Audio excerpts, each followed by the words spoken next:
National Weather Service in Brooklyn has issued a severe thunderstorm warning. Ferron County in Middle East Eldora. Until 10:30 p.m. Central Daylight Time.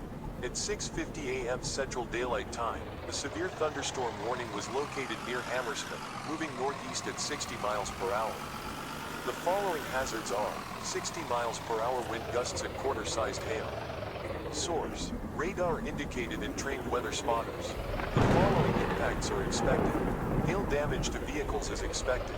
Expect wind damage to roofs, siding, trees, and power lines.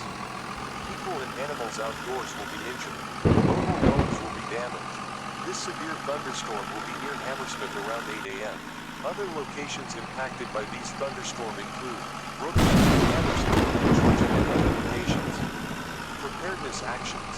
For your protection, move to an interior room on the lowest floor of the building or get inside a sturdy structure.